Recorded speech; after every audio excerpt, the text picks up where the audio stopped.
Y bien, pues continuamos en nuestro espacio diario, nuestro magazine, y bueno, pues ya tenemos comunicación directa, en este caso, aquí con el maestro don Bartolomé Cabello. ¿Qué tal? Muy buenas tardes. Muy buenas tardes, Fernando. Estamos en día de programa y continuamos, y es una continuación. Hemos hecho un intervalo la pasada semana, donde tuvimos al seleccionador nacional, Luis de la Fuente, pero continuamos con Ricardo Vaca Verdalles, que es CEO, presidente, fundador de Barlovento y hombre muy importante dentro del mundo de la comunicación. Y estuvimos hablando 35 minutos, pero se nos quedaron tantas cosas que quedamos en que íbamos a volver. Así que ahí tenemos a Ricardo. Efectivamente, don Ricardo Vaca y Verdalles, ¿qué tal? Muy buenas tardes.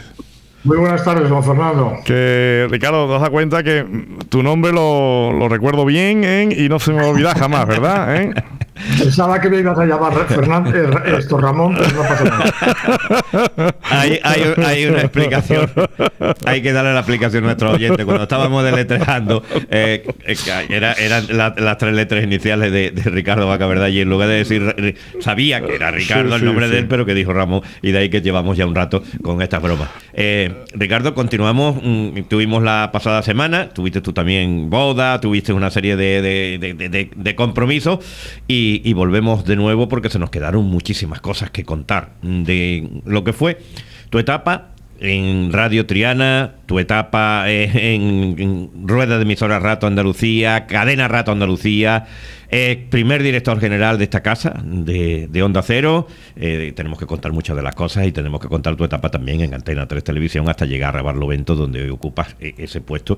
Explicábamos el último día, además, que Barlovento es la empresa líder en este momento en comunicación, sobre todo de las televisiones, donde marcas un poco la tendencia de cada una de ellas, ¿no, Ricardo? Digo, para poner a nuestro oyente. Se nota que estáis en Andalucía, porque es un poco exagerado el halago. Bueno, siempre es agradecer el halago, como es natural, pero yo creo que hay que ser siempre muy mesurado, y hay muchos operadores en el mercado, mucha gente que se dedica en las diferentes cadenas, en las diferentes plataformas, a estudiar todo este fenómeno de los espectadores, de las televisiones, de los programas, y hay que ser muy prudente, ¿no? Nosotros, hombre, tenemos a nuestra espalda mucha experiencia, pero nunca se termina de aprender y nunca se sabe lo suficiente. Siempre se sabe muy poco de lo que deberíamos saber, ¿eh? O sea, que eso también es importante. Decir que Ricardo Vaca Verdalles es doctor en comunicación, también licenciado en Ciencias de la Información de la antigua facultad de la CEU Carlos III, es profesor, como he dicho, tiene pues premio Micrófono de Oro, tiene Antena de Oro, un bagaje impresionante, y fue uno de mis primeros directores. Yo dije siempre que fue el que me confirmó dentro de la profesión, y que contábamos en el último día y hablamos de programas legendarios en Radio Triana, como fue aquel Bolsín, como fue aquella Afición Opina, que tú me diste una serie de parámetros para conseguir que se ha convertido, a pesar de los años, Ricardo, todavía, aquellos que tienen más de 40 años en el mundo del fútbol, en Sevilla, todo el mundo sabe lo que fue la Afición Opina después de tantos años. Que tengo. Bueno, yo, como te decía la vez anterior que tuvimos la oportunidad de charlar y de conversar sobre estos particulares hace tanto tiempo, pero es evidente que en aquel contexto hay que poner siempre las cosas en el contexto en que se producen, ¿no? Porque si no, a veces se pueden entender de manera muy diferente, ¿no? Pero no cabe duda que en aquel momento lo que intentábamos fundamentalmente en la opinión pública sevillana y andaluza en este caso, y lo que pretendíamos con la radio hace 40 años, 35 años, era dar voz a todos los que en ese momento no tenían voz, que eran los aficionados, los oyentes, ¿no? Para que pudieran tener un canal de exponer sus ideas, sus opiniones, y por otra parte, en fin, tan antiguo como el mundo, ¿no? Pero no cabe ninguna duda que nosotros teníamos una cosa en aquella radio, en aquella cadena, que era muy importante, y era el vínculo que queríamos tener, que esa es la expresión a mi juicio más acertada, con toda la ciudadanía, con todos los oyentes, en definitiva, con todos a los que nosotros servíamos, porque nosotros hacíamos radio fundamentalmente para todas aquellas personas que escuchaban la radio, ¿no? Y nos debíamos a ellos. Otro de los programas, hablamos el último día de Surco, que fue un programa que estuve haciendo yo durante todo el tiempo que estuvo en Antena, a través de Andalucía, de Agricultura, pero después hubo otro programa que fue Radio Reloj, que además que lo hice yo junto con Lola Borrego durante, creo que fueron 2 años. Era algo también distinto. Es que te gustaba crear algo distinto a los demás.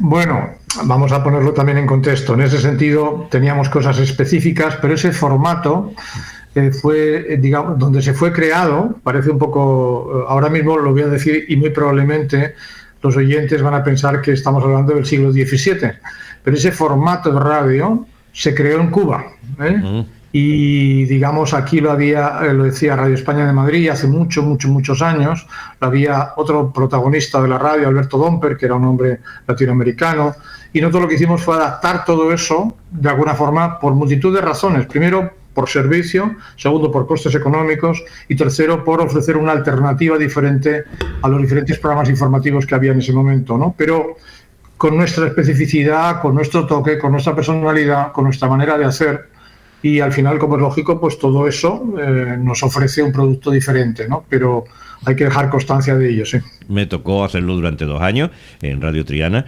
Esto había que levantarse a las 5:15 de la mañana, porque había que estar en la radio a las 6 y el programa iba de 7 a 8, que era el previo antes de nuestro programa, el regional, el informativo regional andaluz, que era para toda Andalucía. Objetivo Andalucía. Objetivo, exactamente. Uno de los vamos, la memoria. Ayer hablaba yo con algunos amigos y les recordaba la anécdota, cómo te acordabas de todos los programas. Eso es un privilegio. Bueno, es que, ¿sabes qué pasa? Que ese nombre de Objetivo sí. Andalucía, sí. Yo lo comencé varios años antes en Castilla-La Mancha. Y al final, cuando dirigí toda la cadena, o cuando decíamos Sevilla, Andalucía y luego toda la cadena, todos los informativos de las emisoras eran objetivo de la ciudad o de la región a la que servíamos, ¿no? Entonces es fácil recordarlo, no tiene mucho más mérito. De decir que Ricardo también me impulsó a mí a radiar partidos. Yo me llevé hasta radiar los 2.500, casi entre 2.000 y 2.300, 2.500 que yo he radiado en toda mi vida profesional. Y había una cosa que inculcaste, que yo ahora cuando voy en el coche siempre me recalca. Es que no dan ni minuto ni resultado indicativo. Ricardo, ¿qué era aquello que insistías tanto? Bueno, vamos a ver, es que ¿sabes qué pasa? Que el oyente, en este caso, tiene que saber con quién está hablando, con quién está interactuando, a quién está escuchando. Y yo creo que la cadena, o la emisora en este caso, la cadena de radio, la emisora de radio, la diferencia es su indicativo. Es decir, no es lo mismo decir, salvando todas las distancias, Cadena SER, Cadena COPE, Radio Nacional, en fin, todo ese tipo de... Cada uno tiene su personalidad, los 40 principales, por decir... programaciones diferentes, ¿no? Entonces yo creo que era muy importante y es muy importante que todo el mundo sepa en qué frecuencia está. Imagínate que estamos leyendo un periódico, ¿no? Pues en cada periódico, en cada página, aparece el indicativo, aparece el título del periódico, no sé si me explico. Entonces, de alguna forma es algo consustancial y para mí era de obligado cumplimiento, o sea, era como quiénes somos, ¿no? Y ese quiénes somos era decir permanentemente que nosotros somos los que somos. Y es un hecho, como digo, fundamental que toda la ciudadanía, todos los oyentes, supieran en qué sintonía, quién les estaba contando las cosas, ¿no? Y la personalidad que hacíamos para hacerlo, ¿no? Estábamos diciendo... sintonizan Radio Triana, minuto 23, primer tiempo, Real Betis Balompié 2, Unión Deportiva Las Palmas 0. Eso había que darlo cada 2 minutos, cada 3 minutos, para que el oyente estuviese situado. Además insistías en ello, y ahora que no se hace, se echa de menos como no te puedes imaginar. Y a mí me pasa cuando voy en el coche. Bueno, como yo, salvando también las distancias y el contexto, yo creo que hay una enorme diferencia. Esto que voy a comentar a continuación puede parecer crítica, no lo es, es un hecho y se debe a multitud de razones, no a una sola. En aquel momento todos teníamos un amor al oficio muy importante. El oficio era cómo trabajábamos, ¿no? Cómo se hacían las cosas, ¿no?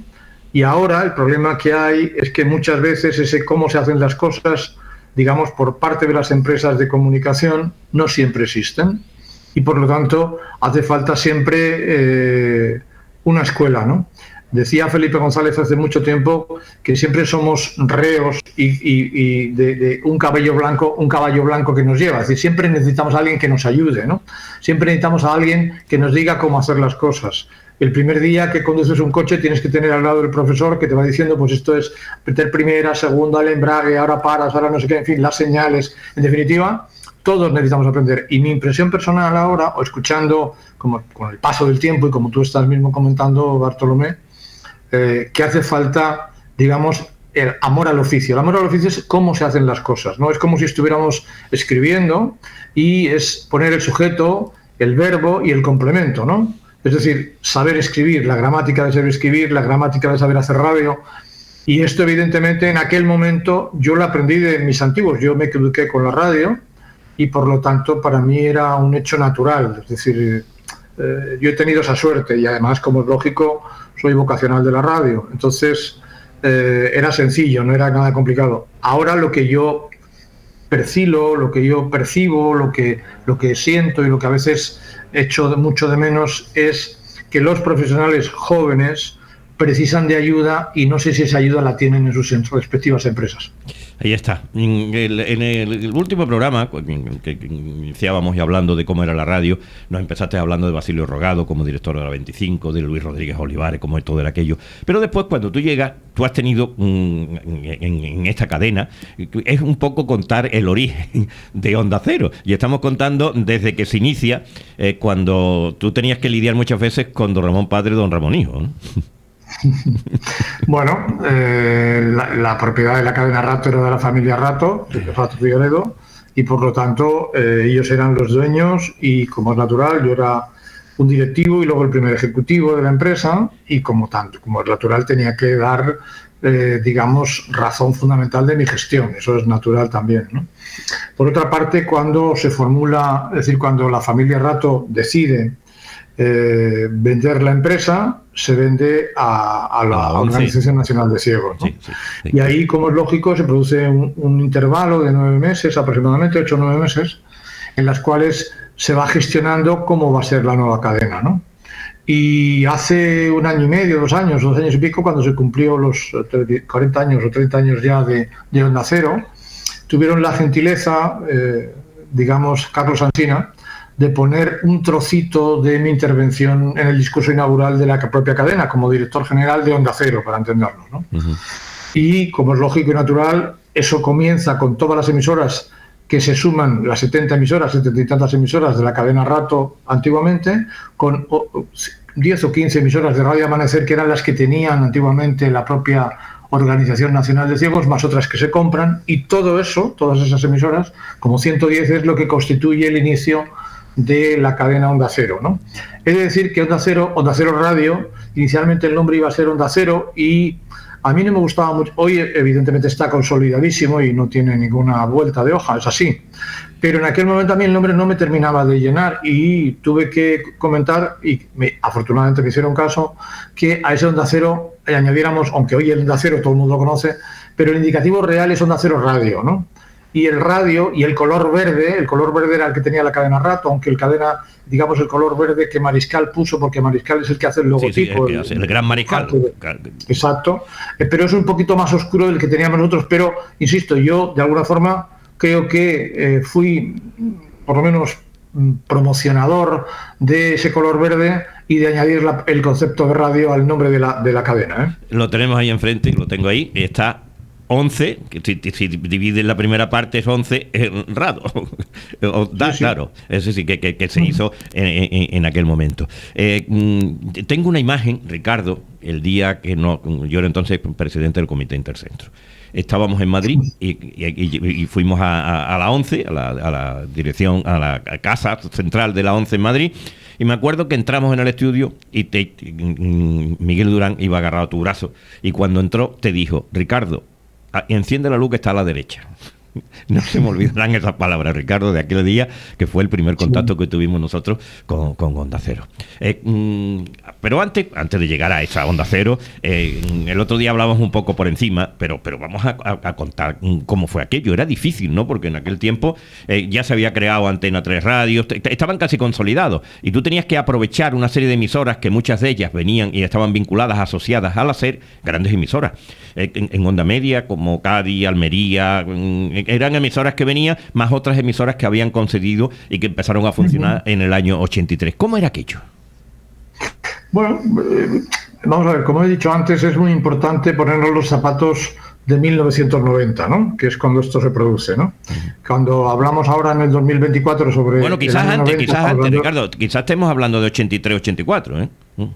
No, la venta a la... No, me refiero antes, me refiero cómo era la Rato de entonces, la 83, 84. Vamos a ver, yo entro en la organización en el año 77. Yo estoy todavía cursando, yo trabajaba en una compañía de seguros y estudiaba por la noche en la facultad, estaba haciendo quinto de carrera, y previamente a eso yo había hecho prácticas en Hora 25 y había conocido ahí a Basilio Rogado, como hemos dicho la vez anterior, y posteriormente a Iñaki Gabilondo, y como nos suspenden el programa y hacemos un programa de entrevistas políticas que en el año 77 se llamaba Tiempo de Diálogo. Yo el primer día entrevisté a un tal Jordi Pujol y a un montón de gente, a mucha gente importante durante 2 meses aproximadamente. Todavía se conectaba con Radio Nacional, por tanto estaba la radio intervenida por la los famosos partes de las 2:30 de la tarde y 10 de la noche. Así es. Y entonces, Rato Padre, que en eso era muy liberal, para entendernos, pues hicimos un programa. Y a los 2 meses nos lo suspende el Ministerio de Información y Turismo, porque no debíamos hacerlo, porque había que contar con Radio Nacional, en fin, por una serie de cosas. Y se suspende y yo seguía trabajando de oficial segundo en una compañía de seguros y estudiando por la noche. Y sabía que la familia Rato acababa de comprar, posteriormente a ese hecho, estamos hablando del año 77, había comprado una emisora asociada a la cadena SER de un pionerista, Fernández Tejeda, que la montó en el año 34. Entonces la familia Rato, este señor ya tenía 80 y tantos años, vende la frecuencia, vende las emisoras. Eso fue en Ciudad Real, ¿no? En Ciudad Real. Lo compra la cadena Rato. Sí. Y ante mi estupor, yo sabía que lo compraban, y en ese momento, que estamos hablando del año 77, estamos hablando de marzo del 77, para ser más preciso, yo en ese momento tengo 22 años, y me llama un día Ramón Rato Hijo a donde trabajaba, para ofrecerme la dirección de la emisora.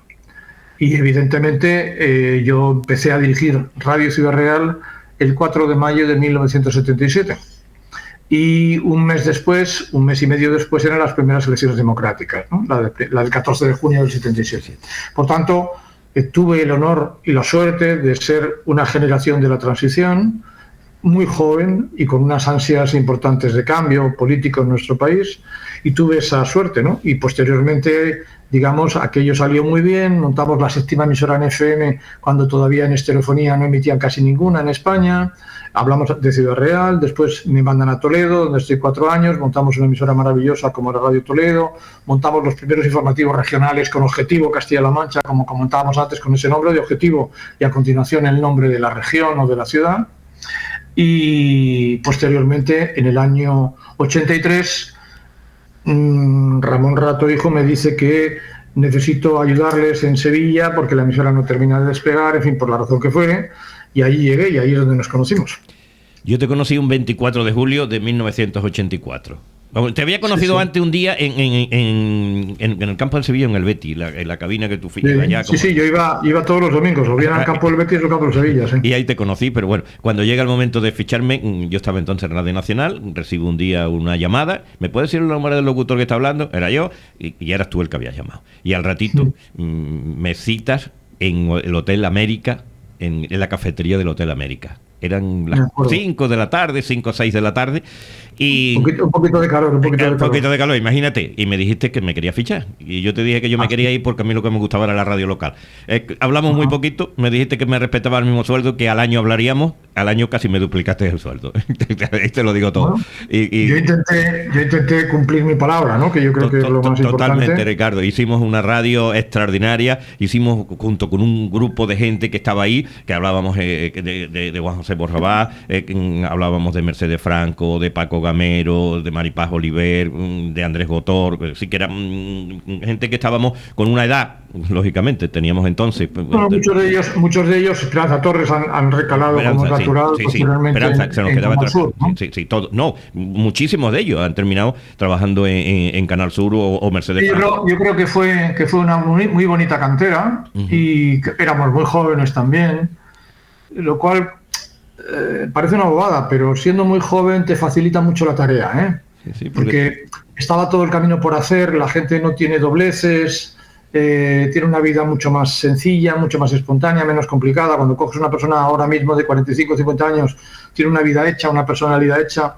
y no es el mismo mundo hace 35 años, 40 años que ahora, ¿no? No tiene nada que ver. La vida es otra cosa, la sociedad es otra cosa, pero en aquel momento yo tuve la enorme suerte y el enorme privilegio de trabajar con una gente estupenda y, bueno, me acordaré siempre, como es natural, me acuerdo siempre. Cuando llego a Sevilla, yo me siento en casa.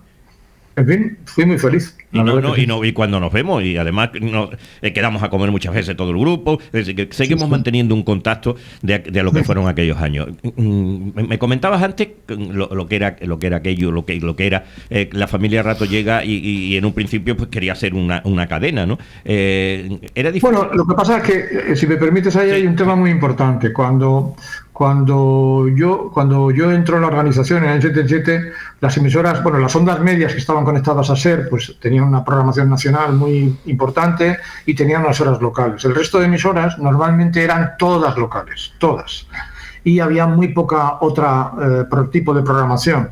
A medida de que yo voy pasando por diferentes emisoras, vamos haciendo programación regional, como comentábamos antes en Castilla-La Mancha, posteriormente después en Andalucía y después en todas las regiones de España e incluso en la cadena. Entonces, nosotros hicimos, lo que yo creo que fue más importante en Andalucía, por ejemplo, es hacer un trasvase de una programación local totalmente a una programación local, regional, que éramos la cadena con más horas de programación regional por encima de la cadena SER, que ya se dice pronto, ¿de acuerdo?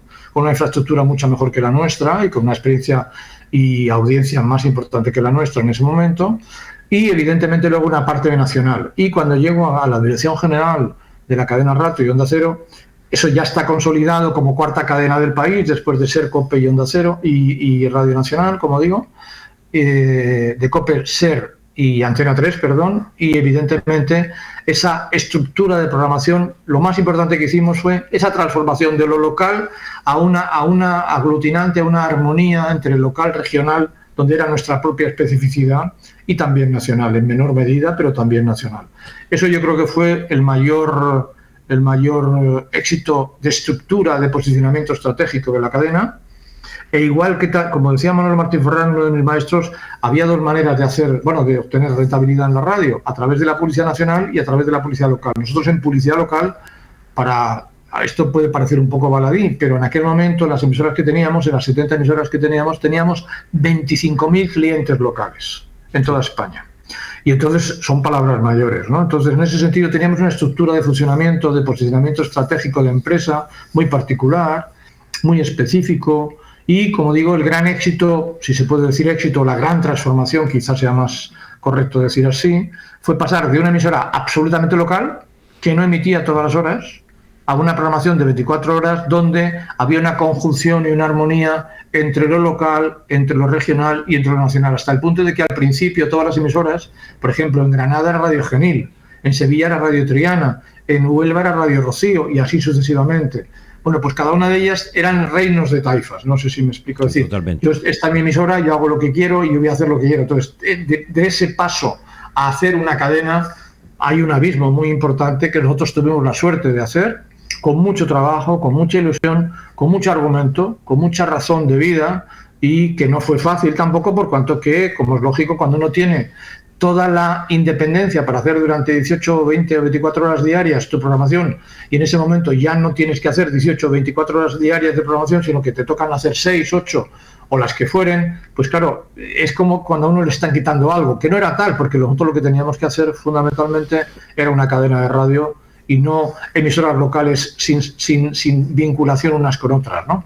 Como luego la vida ha demostrado. Lo más importante, como digo, en aquel momento fue el paso de una estructura de emisora local, de esas 70 radios, a una estructura de cadena, dándole personalidad a lo local, a lo regional y a lo nacional. Nosotros en Andalucía empezamos a trabajar contigo. Yo me acuerdo que las Vueltas Ciclistas pues nos convertimos un poco en líderes por el trabajo que estuvimos haciendo, cómo iba el equipo nuestro, por esa posibilidad que tú dices, que teníamos muchas horas locales y no regionales, locales que se convertían en regionales en un momento determinado y podíamos hacer una programación diferente. Y cuando llega el año 89 me dice, te tienes que convertir en el capitán de la Vuelta Ciclista a España, con el equipo de Andalucía tienes que hacer la vuelta. Y la hicimos con unos medios muy limitados, pero hicimos una vuelta en el 89 que me tocó hacerla porque fue otra de las muchas cosas que me comentaste hacer en esta cadena. El gran mérito de todo eso, Bartolomé, bueno, puede parecer un poco la experiencia del abuelo Cebolleta, pero que estamos contando cosas del siglo XVII, pero en aquel momento lo más importante también, aparte de ese cambio de estructura que hicimos, de posicionamiento estratégico de la programación, de ese cambio revolucionario en la manera de trabajar, etcétera, fue que todo eso lo hicimos con muy pocos medios. Con muy pocos medios. O sea, el mérito y lo bonito de toda esta historia es que pudimos dar esa transformación con elementos pequeños de dotaciones económicas, pero sí con toda la ilusión del mundo y con toda la fortaleza del mundo para que nosotros fuéramos autores de ese cambio. Y insisto, no teníamos mucho dinero para hacer las cosas, muy al contrario, pero, como digo, yo creo que mereció la pena. En ese año que hicimos la Vuelta a España para toda la cadena, todos llevaban helicóptero menos nosotros. Pero fue una vuelta que hubo muchos días de mal tiempo, de lluvia. Y tuvimos esa suerte. Hombre, le fallaban los demás los helicópteros. Nosotros íbamos preparados para hacerlo sin helicóptero e hicimos las conexiones perfectamente y los demás tuvieron muchas más dificultades. Y fue todo un reto. Entonces lo que había que hacerlo era pinchando teléfono, pidiendo los teléfonos prestados. Bueno, pero teníamos esa ilusión y esas ganas y se consiguió nos buscamos la vida, ¿no? Claro. ¿Cómo era? Porque me comentabas antes cómo era aquello cuando se produjo la transformación, desde el año 84 que empieza ya a transformarse. Ramón Padre y Ramón Hijo. Ramón Hijo apuesta un poco por este tipo de radio, ¿no? Que es el que a ti te... Bueno, yo tengo que decir varias cosas. Primero, que Rato Padre fue el que a mí me contrató para hacer aquel programa de entrevistas políticas del año 77. Que se lo debe, claro. Eso como primera providencia, porque de alguna forma yo pedía trabajo en la SER a Iñaki Gabilondo. Como Rato tenía emisoras asociadas a SER, pues sabía que quería hacer un programa de entrevistas políticas y es Iñaki Gabilondo el que me manda a mí a hablar con Rato Padre para hacer ese programa, para ser director de ese programa con 21 o 22 años, ¿no? Que se llama Tiempo de Diálogo. Ese programa que estuvimos 2 meses con 30 emisoras de toda España haciendo un programa de 3:30 a 4, insisto, con un título precioso que yo creo que hoy también podría servir, que es Tiempo de Diálogo. Bueno, pues desde ese momento, como digo, Rato Padre, yo tengo aquí en el despacho en Madrid, pues cuando yo me marcho de Toledo a Sevilla hay una comida de despedida y hay un discurso de Rato Padre, ¿no? Que yo guardo aquí, por supuesto, que dice que yo soy un niño socialista porque creo en el Estado, ¿no? Y que yo he sido el mejor director que ha tenido Radio Toledo, en fin, siempre se lo agradecí. En ese sentido fue muy generoso. Pero también es verdad que el que me contrató fue Rato Padre, pero Ramón Rato Hijo, desgraciadamente, ya fallecido, los dos fallecidos ya. Sí. ¿Perdón? Los dos fallecidos, el padre ya por la edad, pero que sí, no, natural, el padre como natural nació en el año 7 y oye, claro, fíjate. Pero Ramón falleció en el año 2012, 2012 me parece, si no recuerdo mal. Fue el suegro de Espartaco, el padre de Patricia, hay que decirlo. Así es, que falleció en el 2012 de repente.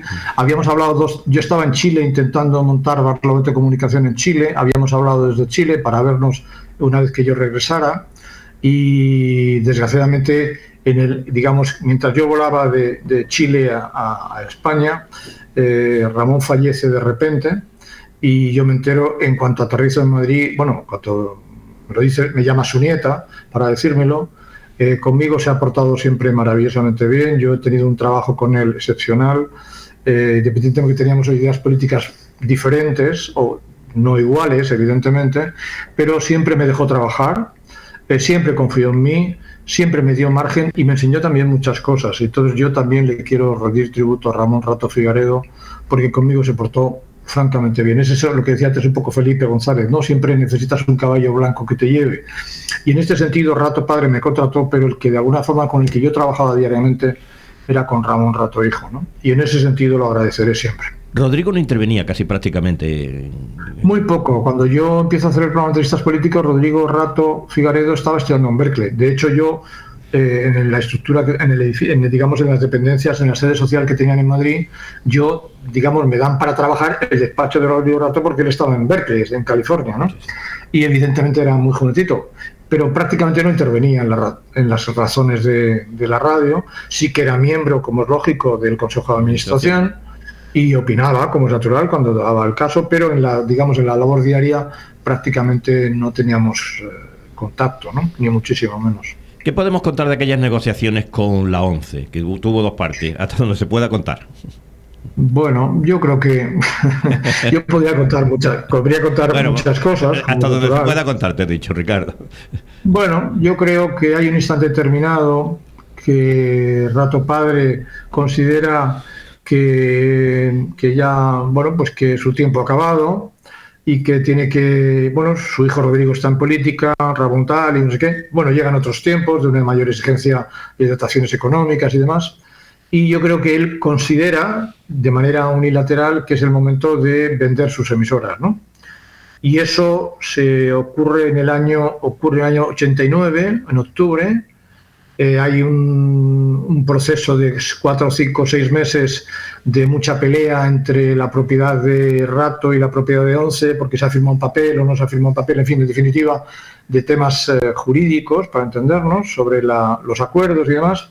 En ese momento, en esos 5 o 6 meses, nosotros crecíamos por encima del 30%. Yo había días que hablaba con los 70 directores y no había los elementos tecnológicos que hay hoy, pero había, yo tenía 2 o 3 teléfonos en el despacho y me iban pasando con todos los directores. Y hablábamos casi todos los días con los 70 directores porque, como era natural y no podía ser de otro modo, teníamos que mantener a las emisoras en todas las organizaciones informados y con la tensión suficiente y con la moral suficiente de que la empresa seguía en pie, había que seguir trabajando, había que seguir. Y de hecho crecíamos desde el punto de vista económico a un ritmo del 30%, lo cual es, a mi juicio, también un dato muy a destacar, porque los directivos y de las emisoras y los compañeros de las emisoras, pues la verdad es que trabajaron bien y, en fin, funcionaron con mucha fuerza también, y por tanto de plasmarse y de dejarse bien dicho. Pero, insisto, fue un tiempo para mí muy duro, muy complicado, muy difícil, por razones obvias. Y bueno, una vez que se produce el acuerdo definitivo, que se produce el 2 de enero de 1990, un día antes de cumplir yo 36 años, o sea, yo tengo 35 años cuando todo eso se produce, y bueno, pues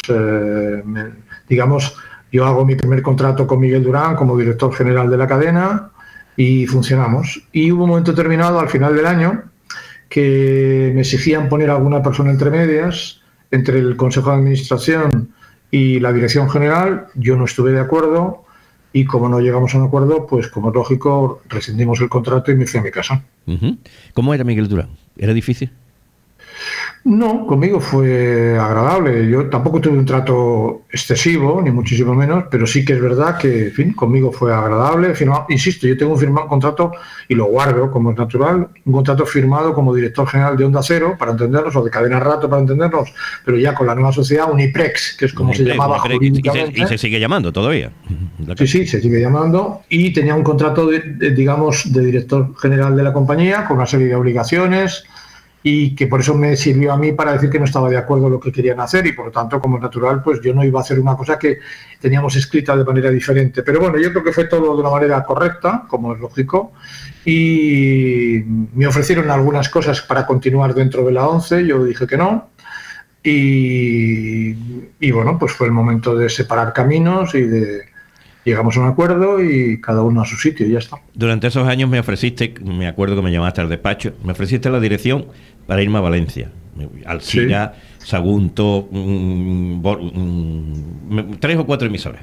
Te dije que no, y en ese tiempo me dijiste, y a Baza te iría, también te dije que no, y a Lora, y aquí estuve aquí llegué hasta a buscar casa, pero al final dije yo lo que me gusta del micrófono, y no, pero hubo 3, 4 ofrecimientos por tu parte para meterme en el cargo de la dirección. Hay que tener en cuenta que en aquel momento la puesta en marcha de nuevas emisoras, sí. Piensa que yo empecé en la casa con 5 emisoras, claro. Y que la dejo en 100, ¿no? Cuando me marcho como director general, ¿no? Entonces, claro, buscar gente para trabajar, para poner en marcha la emisora, para tener al personal, para hacer programas, para buscar publicidad, para hacer todas las relaciones institucionales que tiene que hacer una emisora local en aquel contexto, pues no se improvisaba. Entonces tenías que tirar, como es lógico, de personas que conocieras y de personas que te ofrecieran la garantía de poder trabajar con honradez y con fuerza, ¿no? Y eso es lo que intenté en ese momento, claro. Ya apenas nos queda tiempo. Ricardo, una pregunta que tengo también, te pido brevedad porque estamos terminando. Yo me gustaría saber hacia dónde crees, desde tu punto de vista, que camina el futuro de la radio. ¿Hacia dónde va la radio? Y en este caso también su paralelismo con las redes sociales, si son, podemos decir, un equipo que tiene que ir de la mano, o la radio sin redes sociales aún puede permanecer con buena salud. Bueno, yo creo, vamos a ver, eso rápidamente. La tecnología nos hace avanzar, ¿de acuerdo? En la radio, cuando se crea el magnetofón, genera que el magnetofón sea un elemento de la realización radiofónica fundamental, porque puedes dar documentos sonoros, etcétera, que antes no se podía hacer. La propia creación del transistor lo que genera es que la audiencia no solamente haya que escuchar la radio en casa, sino que la puedas escuchar en el coche o en medio del campo. Es decir, es la tecnología la que nos hace avanzar. Con la FM pasa lo mismo, con la estereofonía, con las redes sociales o con el podcast ocurre lo mismo. Yo creo que es un mestizaje de todo ello. La radio va a ser siempre la base, como es natural, pero todo eso hay que acompasarlo de todas las redes sociales, todos los mensajes, toda la aparición de todo ello, con los podcasts, etcétera, y todo eso conjuntamente. Yo creo que el medio radio, como es lógico, con la irrupción de Internet, de las redes sociales, evidentemente la radio en el año 40-50 era lo más importante que había en nuestro país. Aparece la televisión, baja un poquito su nivel, y cuando aparecen las redes sociales e Internet, pues hay una reagrupación de sus fortalezas o del tanto por ciento. La radio, sin ser el medio más importante, pero es el segundo, el cuarto en audiencia, y en este sentido yo creo que siempre va a tener en nuestro país, que tiene una gran tradición radiofónica y muy buenos profesionales y muy buenas cadenas, evidentemente, pues yo creo que lo que hay que acompasar es que el elemento base, que es la radio de siempre, se vea acompañada, armonizada y agrupada en un cross-media, para entendernos, como si fuera el elemento que todo es posible. Es decir, hoy es posible escuchar un programa grabado, cosa que hace no mucho tiempo no era posible, y en ese sentido yo creo que eso le dota a la radio de mucha mayor fortaleza, como el transistor cuando aparece y genera que haya una audiencia que no solamente sea en casa, ¿no? Porque no hace falta conectarlo a la red de la luz, ¿no? Entonces, todo eso lo que le posibilita a la radio es mayor capacidad de escucha, mayor capacidad de representación, mayor capacidad artística. Hay unos podcasts y unas cosas increíbles ahora mismo, y por lo tanto yo creo que en ese sentido la radio, de alguna forma, dentro de su contexto, va a seguir siendo un medio importante en nuestro país, con los nuevos elementos tecnológicos que van a hacer que mejore incluso su fortaleza. Bueno, pues prometo que esta pregunta no estaba preparada. Él no la sabía, no estaba preparada, pero mejor respuesta no la he podido dar. Bartolomé, nos tenemos que marchar. Ricardo, nos tenemos que marchar. Ricardo, has contado hoy aquí la historia de esta casa, que no se había contado casi nunca. Y hoy hemos aprovechado pues esa sapiencia tuya, el haberla vivido, y además pues, venir de una persona con la respuesta que acabas de dar ahora. Yo estaba diciendo, te estaba haciendo la ola con lo que acabas de decir, Ricardo. Lo has cuadrado. No, es que, vamos a ver, yo he contado por qué la radio a lo largo de toda su historia es la tecnología la que ha hecho que la radio mejore. Es decir, al principio, fijaos que las televisiones de alguna forma se vendían por las cajas donde venían de la radio, ese tipo de cosas. Entonces, cómo la radio ha crecido gracias a la tecnología lo he contado, desde la FM a la grabación, al transistor, al podcast. Es decir, lo que hace de la tecnología en la radio es que la radio mejore, que la radio tenga una capacidad de expresión mayor, que tenga una mayor capacidad para poder tener audiencia. Y si eso es así, el medio crece y por lo tanto no decrece. A mi juicio, la radio, en el papel que tiene ahora mismo asignado en el reparto entre medios, porque como es natural están las redes sociales, está Internet, está la televisión, están las plataformas, en fin, están todo tipo de posibilidades que antes no existían, como es natural. Yo me eduqué con la radio, no había otra cosa, ¿de acuerdo? Pues es evidente que eso es buenísimo para la radio. Ricardo, muchísimas gracias por estar con nosotros. Todo siempre. Gracias, Ricardo. Toda una autoridad y una historia de esta casa. Un abrazo. Gracias, muchas gracias.